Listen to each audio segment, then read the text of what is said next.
anyị etiago n'obere ezumike nke anyị gara ama m dịka ị gbara egwu ahụ na ụmụ ihe mụtara ya n'egwu. Ọgwụgwọ anyị ga-eleba anya ime ya ugbu a bụ kedu ka ị ga-esi mee ka ihe ahụ nọ gị n'aka bụrụ ihe toro eto. How can you develop that which is in your hand?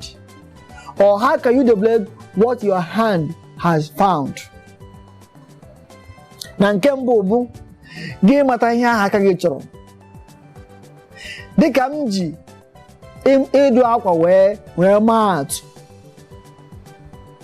ya wụ na aka gị chọtara ịdụ akwa. Nke mbụ ya ajụ gị, ana m adụ akwa ụmụ nwaanyị ka m na-adụ nke ụmụ nwoke, ka m na-adụ nke nwaanyị na nke nwoke. Ya wụ na ị na-adụ ha abụọ. Ihe ọzọ ị ga-achụkwa onwe gị bụ na ọwụ nke ndị ntorobịa ka m na-adụ ka ọ bụ nke ndị nne. Ịsa ihe ndị ahụ ọzọkwa ka ibe ya wee bụrụ i wee mara ebe ị ga-anọ wee na-adụ ya gba akwa. Ebe ị na-adụ ya gba akwa ga-egosi ịdị ndị a na-akpọ kọstọma ị ga-enwe, ndị ga na-abịa adụ akwa n'aka gị. Ya bụrụ na ị bụ onye nọ n'ime obodo adụ akwa, ndị ga-abụ ndị kọstọma gị ka abụkwa ndị nọ n'ime obodo. Ya ngwe ndị ga-abụ ndị nọ n'obodo mere mmepe, ha ga-epe mpe maka ọ bụ ebe onye bi ka ọ na-eme gịnị ka ọ na-awachi. Ọzọkwa ka ibe ya wee bụrụ ị bụrụ onye na-ekwu okwu dịka m. Ị ga-ajụ onwe gị kedu ụdị okwu m na-ekwu. Ọ bụ okwu ntọọchị ka ọ bụ okwu gbasara okwu Chineke, ka ọ bụ okwu gbasara okwu ọdịnala, ka ọ bụ okwu gbasara okwu ndọrọ ndọrọ ọchịchị. Ịsa ya onwe gị ị wee mara ka ị ga na-esi na-ekwu ya.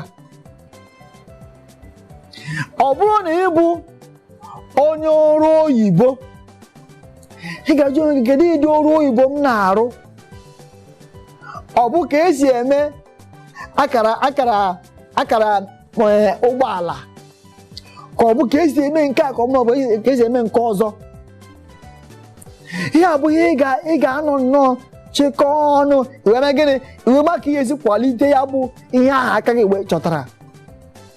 Ihe ọzọ ka anyị ga-elebakwa anya n'ime ya wee bụrụ ihe ahụ aka m chọtara, ndị mmadụ ha na-erite uru n'ime ya. Ndị mmadụ ha na-erite uru n'ime ya. O nwere ike bụrụ onye Chineke goziri ịgụ egwu, ị nwere olu ọma ịgụtanwu egwu ọfụma.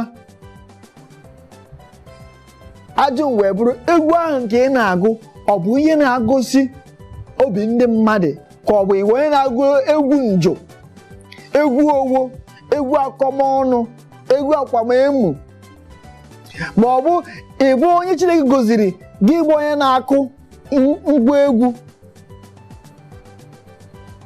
Na-asị ị na-akụ ya ka ndị mmadụ na-erite uru n'ime ya. Ọzọkwa ka ị na-akụ ya ka ị were na-emegide ndị mmadụ, maka ọ nwere ebe m gara onye ahụ na-ere efere egwu. Ya bịa gbanye efere egwu ya ọ gbaliteta ya ọtọ, ndị na-ebi ebe ahụ ntị echie ha. O nweghị ga-anụkwa ihe mmadụ ibe ya na-ekwu. Oru ofu ji jikọ ụmụ jejekwuru ya m sị ya, nna ị na-emerụ ihe a ka ị na-eme anyị mmegbu n'ọgbọ a, ka ị na-eme ya ka ị na-egosi na ị nwere ike. Biko gbatuo onye ahụ agbatu. Onye Chineke ga-ebuli elu bụ onye Chineke ga-ebuli elu. Ya gwụ na ime ya mgbatu obere, Chineke chọrọ igosi gị n'ihe anyị na-ere, ọ ga-agozi gị. Site na amara Chineke ọ nụrụ m okwu mee ya mgbatu. Na nchịkọta ya ọnụ, ihe ọbụla nke ị na-eme n'elu ụwa ka ahụ na ọ bụ ihe na-ebuli aha Chineke elu, ka ahụ na ọ bụ ihe Chineke na-anụrụ otuto n'ime ya. Maka onye buru chi ya ụzọ ome gịnị ọ gbagbuo onwe ya n'ọsọ. Ọkada anaghị eju akpa ekechie ya ọnụ.